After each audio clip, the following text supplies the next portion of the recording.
Hello बच्चों। तो कैसे हैं आप सभी? क्या हाल चाल है? सब बढ़िया, मस्त। आज हम करने जा रहे हैं केंद्रीय विद्यालय स्कूल का सैंपल पेपर नंबर 2, जिसमें हम बात करेंगे फिजिक्स से रिलेटेड क्वेश्चंस। किस टाइप के क्वेश्चंस इस पेपर में पूछे गए हैं और how to deal with that question. So without wasting our time, let us start our second paper. Okay? तो सेकेंड पेपर में जो फर्स्ट क्वेश्चन था फिजिक्स का, ये दिया है 2 मार्क्स में, ठीक है। और वेरी इजी क्वेश्चन पूछा गया है। क्वेश्चन ये है बेटा कि a wire of length is L and the resistance is capital R। एक वायर है जिसकी लेंथ L है, रेजिस्टेंस कैपिटल R है, उसे हम क्या कर रहे हैं, उसे हम स्ट्रेच कर रहे हैं अकॉर्डिंग टू क्वेश्चन कि it's length is double, R is stretched. एक वायर है, ठीक है, ये मान लेते हैं एक वायर है जिसकी लेंथ क्या है, L है, ठीक। इसे स्ट्रेच किया गया, इसे इतना स्ट्रेच किया गया कि इसकी जो लेंथ हो गई वो क्या हो गई बेटा, डबल हो गई। इसकी लेंथ क्या हो गई, इसकी लेंथ डबल हो गई। मतलब ये सिचुएशन बन गई कि इसको स्ट्रेच इतना किया गया कि इसकी जो लेंथ है वो तो डबल हो गई, लेंथ तो इसकी डबल हो गई, but it's area of cross section is a held. इसका एरिया ऑफ क्रॉस सेक्शन क्या है, कैपिटल ए है, ठीक है। अब इसे स्ट्रेच करने के बाद इस वायर को स्ट्रेच करने के बाद इसका जो एरिया ऑफ क्रॉस सेक्शन है वो कितना हो गया, हाफ हो गया, आधा रह गया। इसका एरिया क्रॉस सेक्शन कितना रह गया बेटा, आधा रह गया। हमें बताना है कि हाउ विल रेजिस्टेंस चेंज, कि इसके जो रेजिस्टेंस में कितना चेंज आएगा। ओके, चलिए स्टार्ट करते हैं, ठीक है। Okay, let R is resistance and L is the length of given wire। जो वायर है उसका हम रेजिस्टेंस क्या मान रहे हैं, R मान रहे हैं, और लेंथ क्या मान रहे हैं, L, and area of cross section is A, ठीक है। सो R जो होता है, R is equal to the resistance is equal to rho L upon A। Equation number first, rho is equal to R is equal to rho L by A। जहां पर rho क्या है, rho है resistivity of material, resistivity of material. Material की resistivity change नहीं हुई है बेटा। क्या चेंज नहीं हुआ है, उसकी resistivity.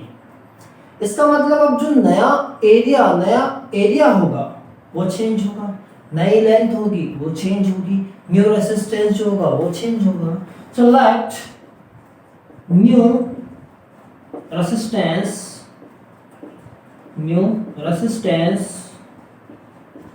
Is R dash, length L dash and area A dash, ठीक है। हम मान रहे हैं कि जो नया रेजिस्टेंस R डैश है वो हमें फाइंड करना है। ओके, लेंथ जो है वो क्या हो गई है, डबल हो गई है। क्वेश्चन में दिया है length is double, its length is double, ठीक है। Area of cross section A dash ये क्या हो गया है, हाफ हो गया है। Area of cross section is half, ठीक है। तो R डैश कितना होगा बेटा, R डैश होगा R dash is equal to rho L dash by A dash. ऐसा इसलिए आया because the resistivity of material is not changing. Resistivity change हो रही है क्या, नहीं हो रही है सर। यहाँ पर वैल्यू हम पुट करें तो ये आ जाएगा रो, ये हो जाएगा 2L एंड A बाय 2। तो ये क्या आएगा बेटा, ओवरऑल ये आएगा रो 2L upon A into 2। So we can write R dash is equal to 4 rho L by A। हम ये लिख सकते हैं या नहीं, yes we can write R dash is equal to 4 rho L by A. From first equation को हम देखें, R is equal to rho L by A and that is rho L by A, that means it is 4R. तो हमें क्या मिला यहाँ पर, R dash is equal to 4R. ठीक है, तो हमें जो रेसिस्टेंस मिलेगा, how will resistance change, resistance is increased by 4 times, यही हमारा आंसर होगा, रेसिस्टेंस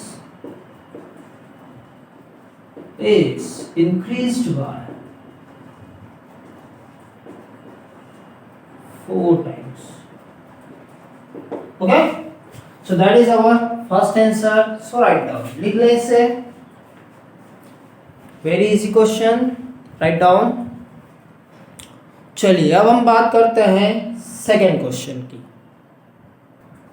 ओके बच्चों, that is the second question.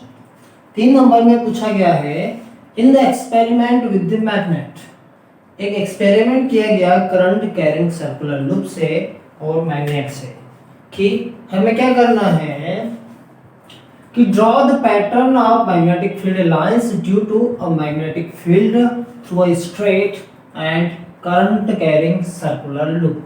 Magnetic field के डायग्राम्स हमें बनाना है, उनके पैटर्न्स को ड्रॉ करना है with the help with the circular loop and the straight current carrying conductor. तो चलिए स्टार्ट करते हैं कि पहला सॉल्यूशन ए, एक स्ट्रेट वायर, स्ट्रेट वायर, ये क्या हुआ, that is the straight wire. इस वायर से क्या हो रहा है बेटा, करंट फ्लो हो रहा है. तो whenever the current is flowing through a straight conductor, the magnetic field is in the form of circular loop. Magnetic field क्या होती है, circular loop के फॉर्म में होती है. ठीक है, सो ये इसके लिए क्या होगा, डायग्राम होगा. ठीक, and its direction is we can find with the help of right hand thumb rule. ठीक है, सेकेंड यहाँ पर है सर्कुलर लूप.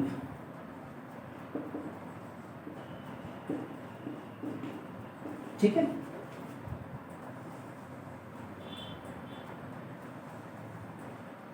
ये एक सर्कुलर लूप है.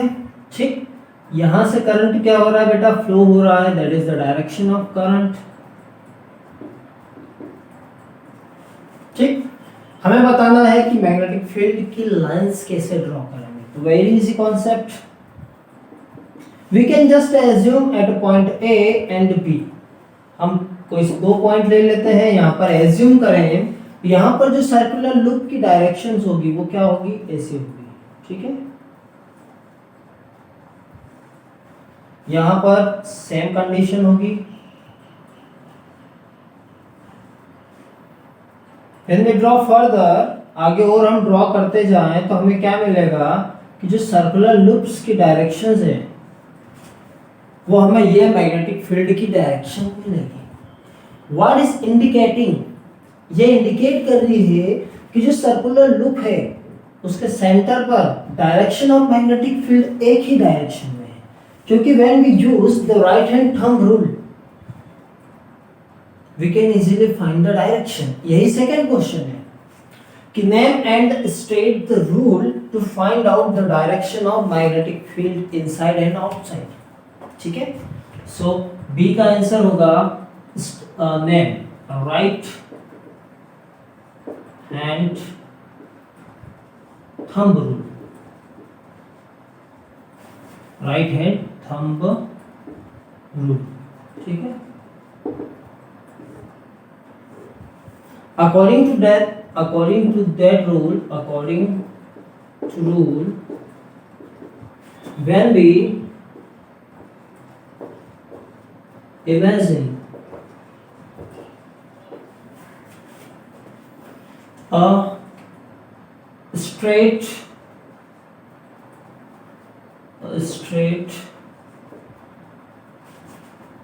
current carrying loop wire in our right hand. If current shows, if thumb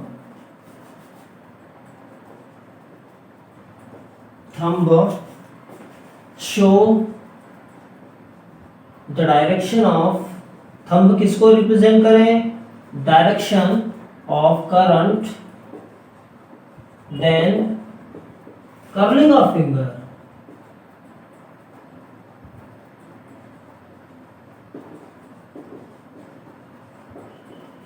represent magnetic field direction.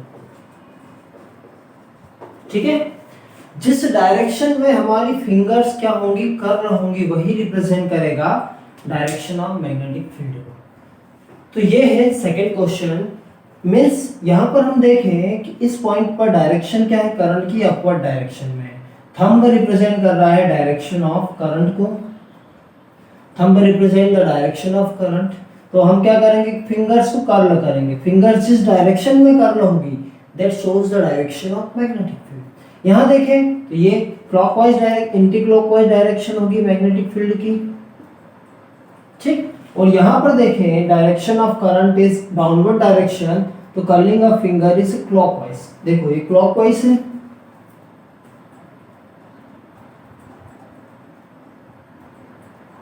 when we see at the center of the circular coil the direction of magnetic field is in one direction। तो इस coil के centre में जो direction होती है magnetic field की, that is the only one way. ठीक है, so that is our second question. तो हमें ऐसे लिखना है, ऐसे डायग्राम बनाना। Okay, so right down second question, then we will discuss third question. So बेटा थर्ड क्वेश्चन है, in the diagram given below. ये हमें डायग्राम दिया है, इसमें क्या दिख रहा है हमें, magnetic field right hand side direction में फ्लो हो रही है and an electron is moving in the upward direction. एक इलेक्ट्रॉन ऊपर की तरफ मूव हो रहा है। हमें ये बताना है कि इलेक्ट्रॉन पर फोर्स किस डायरेक्शन में लगेगा। State Fleming's left hand rule and an electron is perpendicular to the magnetic field is shown in the diagram. Okay, what would be the direction of force experienced by electron? Electron पर force किस direction में लगेगा, तो चलिए देखा जाए। ठीक है, पहला हम start the Fleming's left hand rule. Fleming's ने ये कहा था बेटा कि when we stretch our left hands, first finger, middle finger and the thumb in such a way they are mutually perpendicular to each other। ये तीनों क्या हो, एक दूसरे के mutually perpendicular हो। So in this condition when first finger shows the magnetic field direction, thumb middle finger shows the direction of current, then the thumb represent the direction of motion of conductor। ठीक है, कि when our left hands forefinger, middle finger and thumb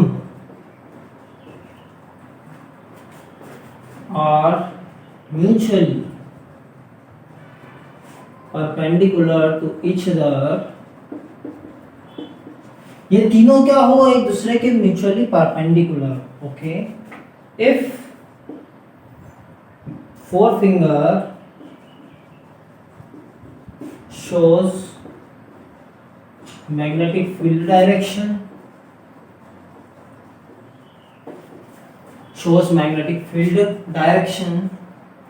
thumb middle finger shows direction of current,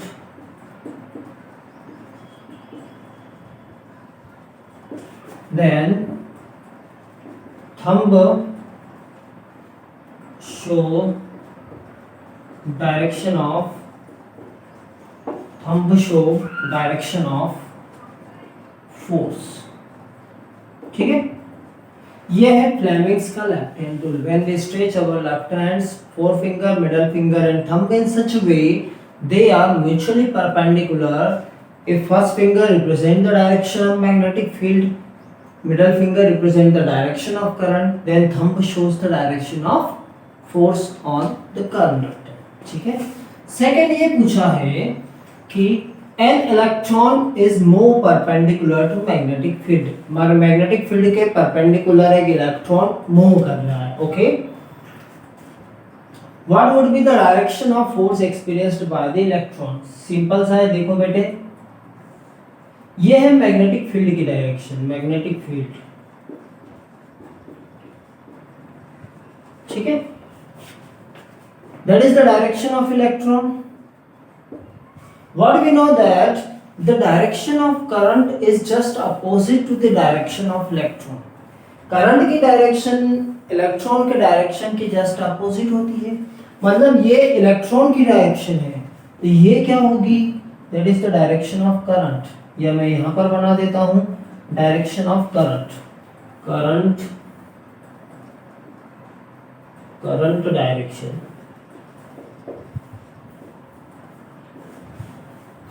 Now apply the Fleming's left hand rule. ठीक है, this is the magnetic field direction, this is the current direction.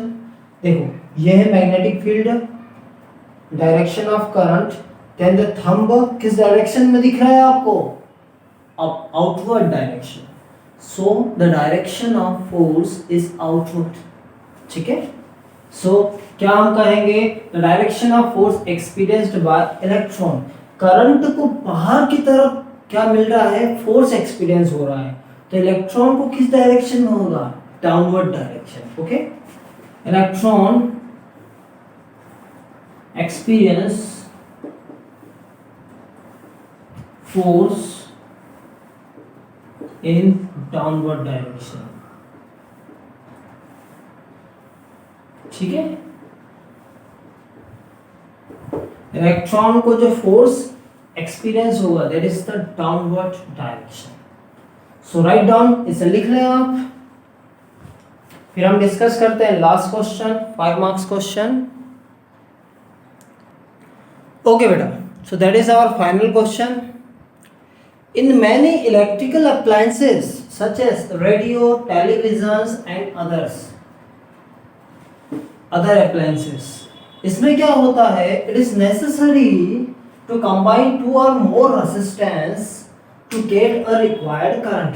क्योंकि हमें हमेशा किसी भी appliance से current क्या होता है बेटा? फिक्स होता है. ठीक है, तो हमें कुछ रेजिस्टेंसेस को, कुछ रेजिस्टर्स को क्या करना होता है? ज्वाइन करना होता है. It may be connected parallel, it may be connected series. ठीक है, there are 2 types of combination. पहला resistance in series. Series combination में क्या होता है? Current is remain same but the potential is different. ये क्वेश्चन है. And in the parallel combination the current is distributed but potential is same. Based on the information give the answer. Why an ammeter likely to be burn out if it is connected parallel. एक ammeter burn क्यों हो जाता है when it is connected parallel? हम जानते हैं कि ammeter is always connected in series. हम क्या जानते हैं बेटा?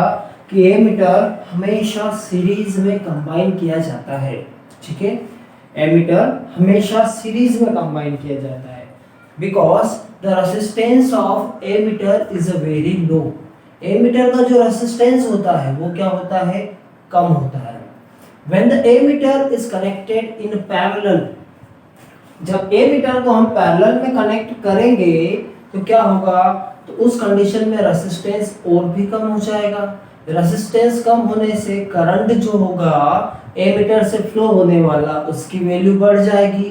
And due to the excess of current क्या हो जाएगा? एक्सेस ऑफ करंट ज्यादा होने की वजह से एमिटर बर्न हो जाएगा, वो वर्क नहीं करेगा।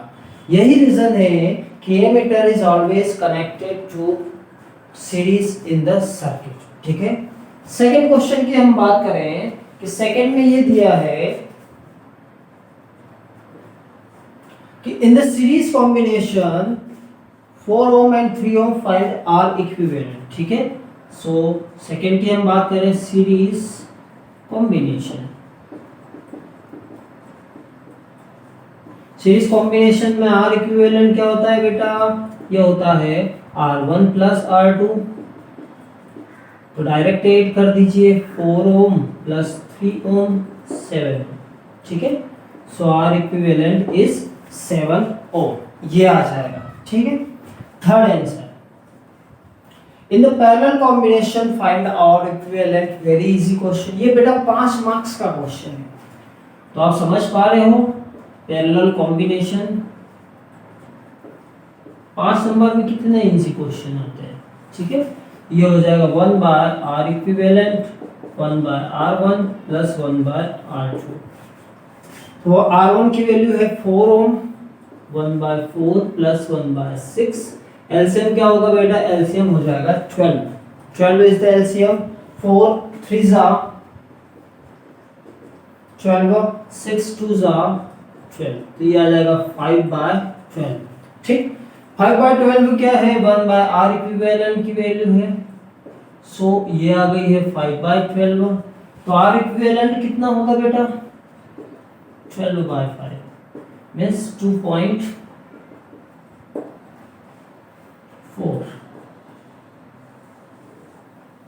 So when 4 ohm and 6 ohm resistors are connected parallel, then the equivalent resistance is 12 by 5 या 2.4 ohm। ठीक है, why resistance is less when joined in parallel? Why resistance is less is joined in parallel? हमें क्या पता है, हमें कि ये पता है कि R equivalent जो होता है for parallel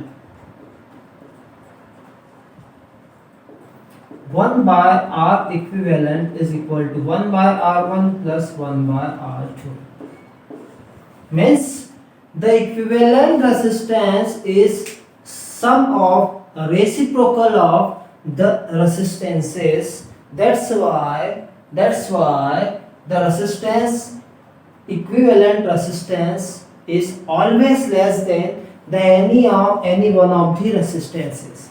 इसमें क्या हो रहा है, पैरेलल कॉम्बिनेशन में कोई भी जो रिजल्ट आ रहा है वो हमें कैसे मिल रहा है, रेसिप्रोकल के रेसिस्टेंसेस को ऐड करने से मिल रहा है।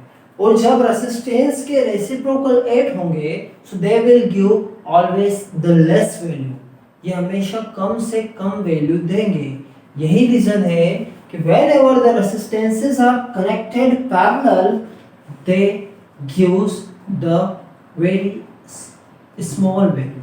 ठीक है, तो ये था फिजिक्स से रिलेटेड क्वेश्चन केवीएस के सैंपल पेपर सेकंड में। ओके, सो यहाँ पर होता है ओवर हमारा sample paper. Okay, next lecture में हम डिस्कस करेंगे थर्ड पेपर के बारे में कि वहां पर कैसे क्वेश्चंस पूछे गए। ठीक है, तब तक के लिए पढ़ते रहें और बढ़ते रहें। Best of luck for your exam.